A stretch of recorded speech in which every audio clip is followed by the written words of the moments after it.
કેમ છો વિદ્યાર્થી મિત્રો? મજામાં? હવે આપણે ધોરણ 11ની અંદર પહેલું કાવ્ય અને બીજું કાવ્ય તેમજ આપણે પહેલો પાઠ પૃથુચરિત એ આપણે ભણ્યા છીએ. હવે આપણો તે પછીનો બીજો પાઠ એટલે કે 12મો પાઠ કિંતુ કુટિલતા, કિંતુ શબ્દની કુટિલતા એ પાઠ ભણવાનો છે. આ 12મો પાઠ પૂરો થાય પછી આપણે વાર્તાઓ છે, ભાસના નાટકો છે, કાલિદાસના નાટકો છે, પંચતંત્રની વાર્તાઓ છે, આ બધી વાર્તાઓ છે એ પણ આપણે ભણવાની છે. સાથે સાથે છંદ, અલંકાર, ન્યાય, વેદો એ બધાનો પણ અભ્યાસ અને એની માહિતી પણ આપણે આપવાની છે. એટલે આ પાઠ છે એની થોડીક ચર્ચા કરી લઈએ આપણે. કિંતોહો, કિંતુ આપણે ગુજરાતીમાં પરંતુ કહીએ. કિંતુ એટલે કે પરંતુ, બટ ઇંગ્લિશમાં જેને તમે BUT બટ કહો, પરંતુ એની કુટિલતા. કુટિલતા એટલે શું? તો કે જટિલતા, હેરાન ગતિ. આપણે માનો કે કોઈ કપરી વસ્તુ હોય એને કુટિલ, કે કોઈ અઘરી વસ્તુ છે, આપણે પ્લાસ્ટિકનું જબલું હોય એની અંદર જો ભાર દઈને ગાંઠ વારી લઈએ તો એને છોડવું એ કેવું છે? જટિલ કહેવાય. કેવું કહેવાય? જટિલ, અઘરું, મુશ્કેલ. એટલે કિંતુ શબ્દ છે એ પણ કુટિલ કીધો છે. લેખક છે પંડિત મથુરાનાથ, રાજસ્થાનના છે. અને પ્રબંધ પારિજાત એ નામનો એનો જે ગ્રંથ છે, આપણે આ બધું એનું જે આખી બુક છે એમાંથી આ નિબંધ લેવામાં આવ્યો છે. નિબંધનો ગ્રંથ છે પ્રબંધ પારિજાત. એટલે પંડિત મથુરાનાથે એમાંથી એના લેખક છે એનો કિંતુ કુટિલતા છે એ મોટો ગ્રંથ છે, મોટો આખો નિબંધ છે. પણ એમાંથી આપણે જરૂરી થોડાક હાસ્યવાળા થોડાક પેરેગ્રાફ જે મુદ્દાઓ છે એ અહીંયા લીધા છે. થોડાક શબ્દાર્થો છે જે તમને નવા લાગતા હોય તો એ અહીંયા જાણવા મળશે, એનો અર્થ શું છે. ભાષાંતર આપણે કરતા જઈશું પાઠની અંદર. આ જે પેજ છે કદાચ તમારી પાસે ટેક્સ્ટ બુક હજી નથી આવી, એટલે આનું જે છે સ્ક્રીનશોટ એ ફોટો છે એ તમને સ્કેનરથી PDF સ્વરૂપે મોકલી દઈશ. એટલે તમે એ પણ વાંચજો અને એની કોપી તમારી પાસે હોય અથવા બુક જડે તો પણ રાખજો, અથવા તો એની કોપી પણ રાખજો, જેથી કરીને હું આનું ભાષાંતર બોલું તો તમને સમજાય. બસ અહીંયા ભાષાંતર હું જે બોલું એનો અર્થ તમને કંઈ કહીશ એ બસ તમે થોડું ધ્યાન દઈને સાંભળશો તો પણ તમને વાંધો આવશે નહીં. અને આ જે શબ્દાર્થ છે એ પણ તમે પાકા ચોપડામાં લખી નાખવા, જેથી કરીને આ બધા શબ્દાર્થ આવડતા હશે એટલે પાઠનું ભાષાંતર, એની સમજણ તમને સરળતાથી થઈ જશે. શું કહેવા માગે છે પાઠમાં? કે માનો કે ઘણી વખત કિંતુ શબ્દને કુટિલ, અઘરો, મુશ્કેલ કેમ કીધો છે? ઘણીવાર બને એવું કે આપણે કોઈ પાસે કંઈક વાત કરીએ કે ભાઈ મારે તમારી આ વસ્તુ જોઈએ છે, તમે મને આપશો? તો એ વ્યક્તિ શું કહે?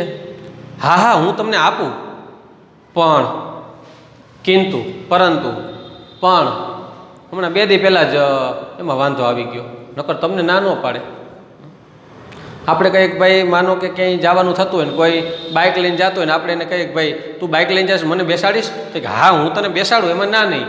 પણ ડબલ સવારીમાં હમણાં સરકારનો નિયમ છે કે ભાઈ બાઇકમાં એક જ જણાને જવું છે. હવે આ લોકડાઉન ખુલશે ને પછી 2 જણા હશે તો હું તને બેસાડીશ. વચ્ચે કાંઈ પણ આ સીધી ને સરળ બાબત હોય, જે થઈ શકે એવી શક્ય બાબત હોય, પણ વચ્ચે પણ, કિંતુ, પરંતુ એવો શબ્દ આવે અને આખી વાત છે એમાં દુઃખી કરી દે. એટલે લેખક પંડિત મથુરાનાથ છે એ આ કિંતુ શબ્દને લઈ અને હાસ્ય ઉત્પન્ન થાય એવા કિંતુ શબ્દને રમૂજી કીધો છે. થોડીક એની પ્રસ્તાવના વિશે વાત કરીએ કે નિબંધની સાહિત્યિક વિદ્યા આધુનિક કાળની દેન છે. નિબંધ આમ તો વર્ષો પહેલાં નિબંધો નહોતા, એ આધુનિક સમયમાં આ બધા નિબંધ થયા. સંસ્કૃત હોય કે ગુજરાતી કોઈ પણ ભાષામાં. સંસ્કૃતમાં નિબંધ એવું નામ એક પ્રકારના ગ્રંથ માટે જાણીતું છે. કોઈ એક ધર્મશાસ્ત્રીય વિષય ઉપર સમસામયિક ચર્ચા કરતા લઘુ ગ્રંથને નિબંધ ગ્રંથ તરીકે ઓળખવામાં આવે છે. ધર્મ કે જ્યાં માને કે કોઈ ધર્મ છે અથવા તો ધાર્મિક ગ્રંથો છે, એમાં ધર્મ વિશે કોઈ નાની એવી વાત કહેવાની હોય, નાનો એવો મુદ્દો હોય તો એને નિબંધ કહેવાય. જેમ કે શ્રાદ્ધને લગતી વિચારણા કરનારા હોય તેને શ્રાદ્ધ પ્રદીપ જેવા ગ્રંથો નિબંધ ગ્રંથો તરીકે જાણીતા છે કે ભાઈ શ્રાદ્ધને વિશે કંઈ શ્રાદ્ધ આપણે કરીએ ને પિતૃઓને, એ શ્રાદ્ધ વિશે કાંઈ ચર્ચા કરવી કે ભાઈ આમ કરવું ને તેમ કરવું, તો એ સામાન્ય ચર્ચાઓ છે. નિબંધ નાનું એવું જે લખાણ હોય 2, 5, 7, 8 પેજનું, તો કે એવી નાની એવી વિચારણા છે, તો એનું નામ છે શ્રાદ્ધ પ્રદીપ. એવા ગ્રંથો છે. આધુનિક કાળની આ વિદ્યાને સ્વીકારી લઈને વર્તમાન કાળના સંસ્કૃત સાહિત્યના વિશારદોએ અનેક સુલલિત નિબંધોની રચના કરી છે. આ પ્રકારના નિબંધો સામાન્ય રીતે સંસ્કૃત ભાષાની પત્રિકાઓમાં છપાતા રહે છે. સંસ્કૃત ભાષાની જે પત્રિકાઓ છે, જે અમુક માસિક જે મંથલી બહાર પડતા હોય એની અંદર આ છપાતા રહે છે. કેટલાક વિદ્વાનોએ પોતે લખેલા નિબંધોને એકત્ર સંગ્રહિત કરીને પુસ્તક આકારે પણ પ્રકાશિત કરાવ્યા છે. પોતે લખેલા જુદા જુદા સમય લખ્યા હોય ને પછી ભેગા કરી અને એડિશન કરીને એક આખી બુક બનાવે. રાજસ્થાનના જયપુરના નિવાસી પંડિત મથુરાનાથે સમસામયિક વિષયો પર અનેક સુંદર સુંદર નિબંધો લખ્યા છે. તે જુદા જુદા સમયે સંસ્કૃતની વિવિધ પત્ર અને પત્રિકાઓમાં પ્રકાશિત થતા રહ્યા છે.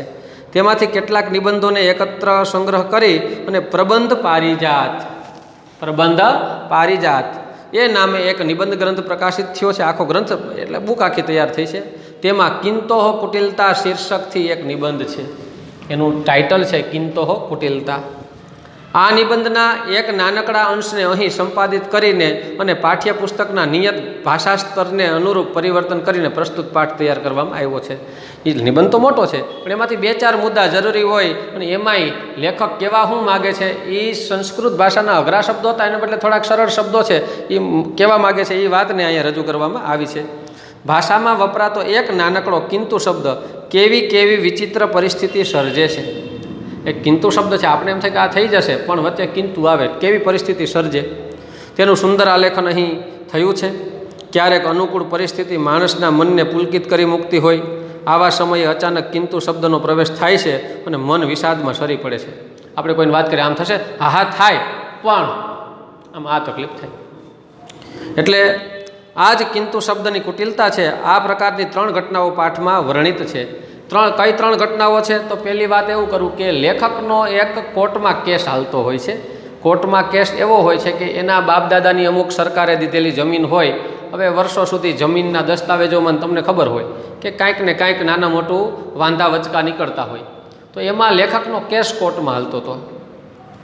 વકીલ રાખ્યા, પોતાના સાક્ષીઓ હતા કે ભાઈ આ ભાઈને જમીન વર્ષોથી એની જ છે, આ છે તે છે, એવા સાક્ષીઓને બધું હતું. કોર્ટની અંદર આજે ચુકાદો આવવાનો હતો, બધું હતું. ફાઇનલ હિયરિંગ જે ફાઇનલ હિયરિંગ હતું કે આજે બધું પૂરું થઈ જશે. બધું વકીલને જે પ્રમાણો હતા, આપણે સાબિતી કે સબૂત કાગળિયા ડોક્યુમેન્ટ દીધા કે જોઈ લો અમારી પાસે એટલી વસ્તુ છે, એ દીધા હોતે. જજે જોયું કે ભાઈ બરાબર છે, આ જે જમીન છે એ આ ભાઈની છે, લેખકની પંડિત મથુરાનાથની એની છે, એના બાપદાદાની છે. આ ગવાહીવાળા લોકો આવ્યા છે, એણે પણ કીધું કે આ જમીન એની છે. એટલે એમાં કોઈ ના નથી, આ જમીન આની નથી. લેખકને નિરાશ થઈ વાહ આજે તો જજ સાહેબ કહી જ દે કે ભાઈ આ જમીન આ ભાઈની, આ જમીન આ ભાઈની છે. પણ જો વચ્ચે સંસ્કૃતમાં કિંતુ, પરંતુ, પણ મહેસૂલ વિભાગના એક અધિકારીએ આના વિરુદ્ધમાં પત્ર લખ્યો છે કે સાહેબ એ જમીન ન દેતા, એમાં હજી થોડીક પ્રોબ્લેમ છે. લેખક કે મારો ચુકાદો આજ આવવાનો હતો, પણ વચ્ચે કિંતુ આવી ગયો ને આખો મૂળ છે એ ખરાબ થઈ ગયો. બીજી વાત કરે છે કે એકવાર હું એક રાજનેતા હતા જે કલા, વિજ્ઞાન, સાહિત્યના જાણકાર હતા. એટલે મેં એક સરસ મજાનો ગ્રંથ બુક બનાવી. એટલે મને એમ થયું કે ભાઈ આ નેતાને છે એને બતાવવું કે જો તમે તો વ્યક્તિ વિદ્વાન છો, ગ્રંથોના જાણકાર છો, તમને આ બુક ગમશે. રાજનેતાના ઘરે ગયા, હાલીને ગયા બિચારા. રાજનેતાએ બુક જોઈ, સરસ મજાનું ડ્રોઈંગ હતું, બુકની ડિઝાઇન ને લખાણ ને બધું સારું હતું. બહુ સરસ બુક છે હો. લેખક તો હરખાઈ ગયા કે વાહ મારી બુકની કદર કરી. તો વચ્ચે શું કીધું? પણ કિંતુ તમે કે આ સંસ્કૃતમાં લખી છે, એનું બદલે હિન્દીમાં લખી હોત ને તો બધાને મજા આવત.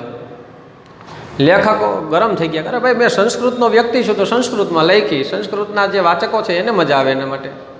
અને વચ્ચે આ કિંતુ શબ્દ આવે. આ બીજો મુદ્દો. લેખકે લેખકને ભાઈ નેતાજીએ કિંતુ શબ્દ વાપર્યો, પેલો જજ સાહેબ કિંતુ શબ્દ વાપર્યો. ત્રીજી વાર બન્યું એવું કે લેખક વચ્ચે થોડાક સમય બીમાર હતા, પછી ડૉક્ટરે દવાને દીધી ને સારા થઈ ગયા. હવે બધા મિત્રો ભેગા થાય એટલે શું કરે? લાડવા, ભજીયા, વાડીઓમાં જઈને બરાબર છે કંઈક પ્રોગ્રામ બનાવે કે હાલો આજે ગાંઠિયા બનાવીએ, ભજીયાનો પ્રોગ્રામ કરીએ, લાડવાનો પ્રોગ્રામ કરીએ, ઊંધિયું ચાપડીનો પ્રોગ્રામ કરીએ. બધા મિત્રો ભેગા થયાની ખુશીમાં જમણવારનો પ્રોગ્રામ કર્યો. લેખકને પણ મિત્રો હતા કે ભાઈ આપણે આવવાનું છે. લેખક કે વાત સાચી છે, હું આવું, મને ના નથી, પણ છે ડૉક્ટરને પૂછી તો લઉં કે હું જાઉં છું તો આ બધું તીખું તળેલું સ્વાદિષ્ટ વ્યંજનો છે, હું જમીશ તો વાંધો નહીં આવે ને. લેખકને પૂછ્યું, લેખક ગયા ડૉક્ટરને પૂછ્યું કે ભાઈ મારા મિત્રો ભેગું ભોજન સમારોહ છે, હું જાઉં તો વાંધો નહીં ને? હા, ડૉક્ટર કે જાઓ જાઓ, વાંધો નહીં, ખાઓ,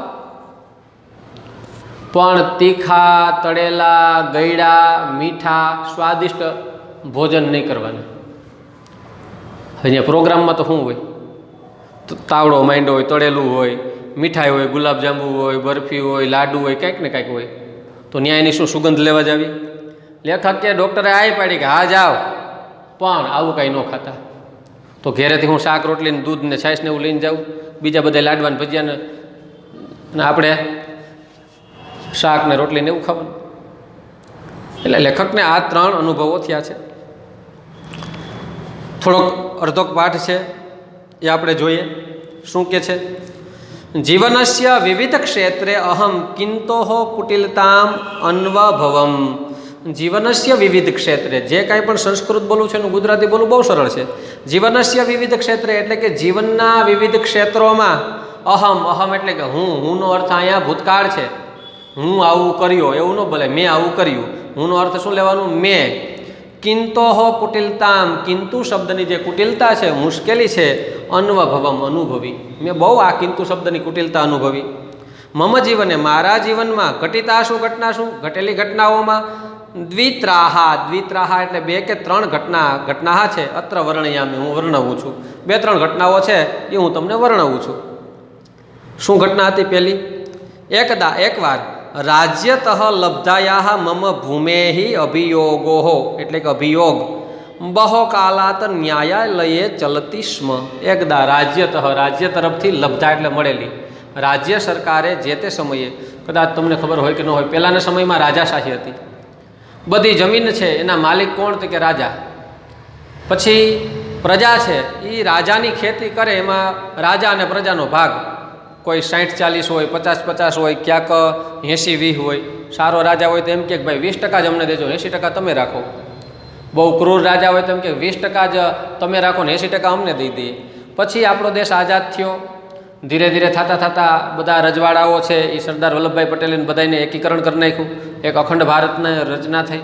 પછી તો વચ્ચેનો સમય એવો હતો કે વાવે એની જમીન, સરકારે, રાજ્ય સરકાર ને કેન્દ્ર સરકાર દીધું કે ભાઈ તમે આ જમીન છે એ વાવો, એ તમારી, એને માલિક. હા, જરૂર પડે તો સરકારને પાછી દેવી પડશે. હા, જે ભાવ હશે થોડો જાજો, તમે મહેનત કરીને ત્યાં કૂવા અને ખેતરને બન્યું તો એનો યોગ્ય વળતર તમને આપી દેવું, તો એને બદલે તમે બીજે લઈ લેજો. અને પણ જે કાંઈ પણ છે એ જમીન વાવો તો એમાં વિઘોટી ભરવી પડે, થોડોક ટેક્સ. ત્યારે ₹1 અને ₹2 એવા મામૂલી ટેક્સ હતા. ત્યારે ખેડૂતો છે એટલું બધું ભરી શકતા નહોતા. એ છે જમીનની વાત. બીજું કે રહેવા માટેના પ્લોટ એ પણ સરકાર આપતા કે ભાઈ આ અમે આ 500 વારની જગ્યા કે 1000 વારની ગામડામાં બહુ મોટી મોટી જગ્યાઓ એમાં રહીએ છીએ, તો કે ભાઈ એના માટે કે એટલા તમારે વર્ષે વેરો ભરવાનો. આપણે શહેરમાં ગામડામાં વેરો આવે, મકાન વેરો તમારે ભરવાનો. ત્યારે માણસો પાસે પૈસા નહોતા, ગરીબ સામાન્ય માણસો હતા. એટલે ટેકનોલોજી નહોતી, ઉત્પાદન નહોતા, માણસોની અંદર ઘરની અંદર જરૂરિયાતો જાજી હતી. એટલે એ જે તે સમયે સરકારે જમીનો આપી હતી. એટલે શું કહે છે લેખક? એકદા રાજ્યતઃ લબ્ધાયા, રાજ્ય તરફથી મળેલી, લબ્ધા એટલે મળેલી, મમ ભૂમેહિ મારી ભૂમિ, મારી જમીન છે એનો અભિયોગ એટલે કે દાવો, કેસ, ખટલો. કોર્ટમાં આપણે જે કેસ કરીએ ને એ ખટલો, કેસ, દાવો કહેવાય. એ દાવો છે. ચલતી સ્મ, ચાલતો તો, કોર્ટમાં કેસ હાલતો હતો. હવે શા માટે કોર્ટમાં કેસ કરવો પડે હવે એ પણ તમને થોડુંક કહું.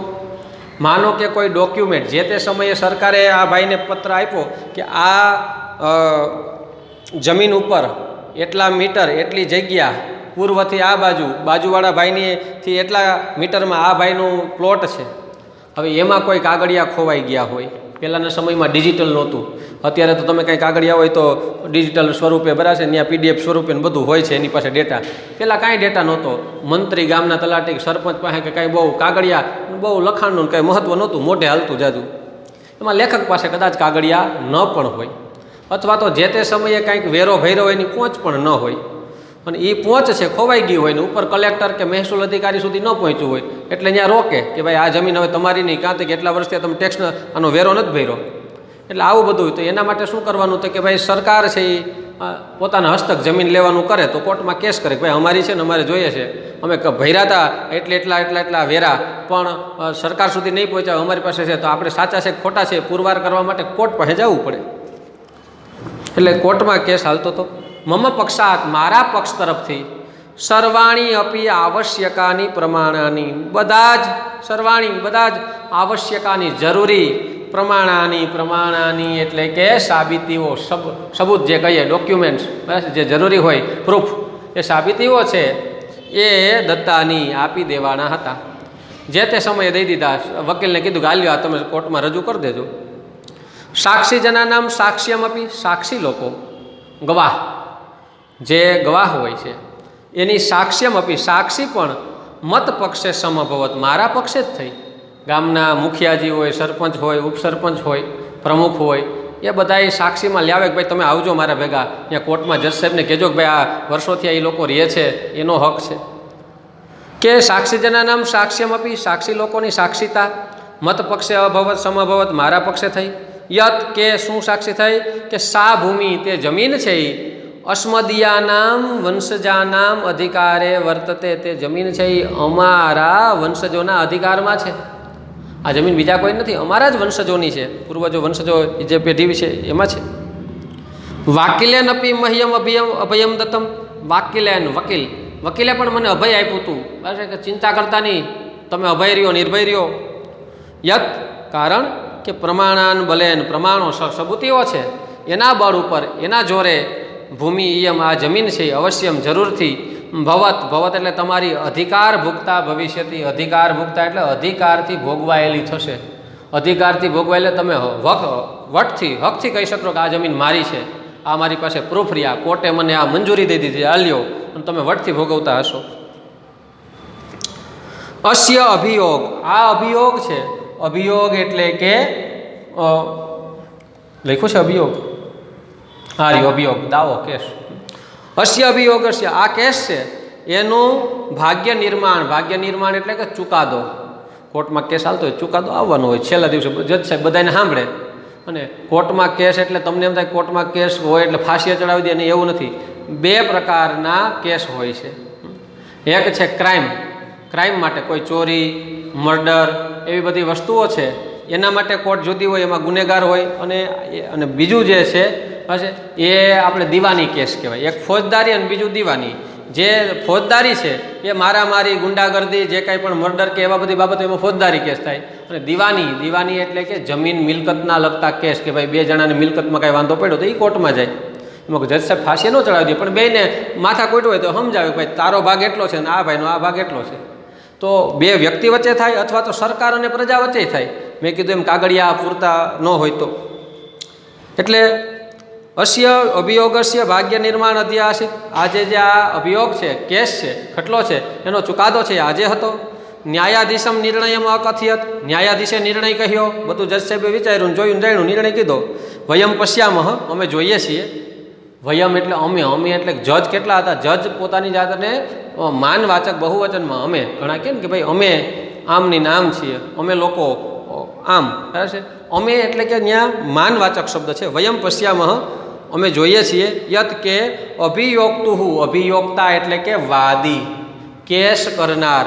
અભિયોક્તોહુ પક્ષાત, વાદીના પક્ષ તરફથી આવશ્યકાની જરૂરી, સર્વાણી એવ પ્રમાણાની, જરૂરી બધા જ પ્રમાણો, સાબિતીઓ છે, પ્રૂફ છે, એવિડન્સ છે, એ પ્રસ્તુતાની સંતિ, એ રજૂ કર્યા છે, પ્રસ્તુત કર્યા છે.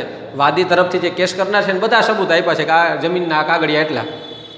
રાજ્યતઃ લબ્ધાયા ભૂમિ દાનપત્રમ આપી ઉપસ્થિતમ અસ્તિ, રાજ્ય સરકાર તરફથી જે લબ્ધાયા ભૂમિ મળેલી ભૂમિનો જે દાનપત્ર છે, સરકાર દાનપત્ર આપે, આપણે એક પ્રમાણપત્ર ગાલ્યો આ જમીન તમારી, એનું દાનપત્ર પણ અહીંયા દાનપત્રમ આપી સ્થાપિતમ અસ્તિ, અહીંયા ઉપસ્થિત કર્યું છે, અહીંયા રજૂ કર્યું છે. ન્યાયાલયને પરિજ્ઞાતમ, ન્યાયાલયે એટલે કે કોર્ટે પરિજ્ઞાતમ આ જાણ કર્યું છે, કોર્ટને ધ્યાનમાં આવ્યું છે કે યત ભૂમિ, આ જમીન છે ભૂમિ ઇયમ અભિયોક્તુ, આ અભિયોક્તા જે વાદી છે, કેસ કરનાર છે, એને અધિકાર ભુક્તા અસ્તિ, એના અધિકારમાં છે, એની છે. આ કેસ કરનાર છે એ ભાઈની આ જમીન છે.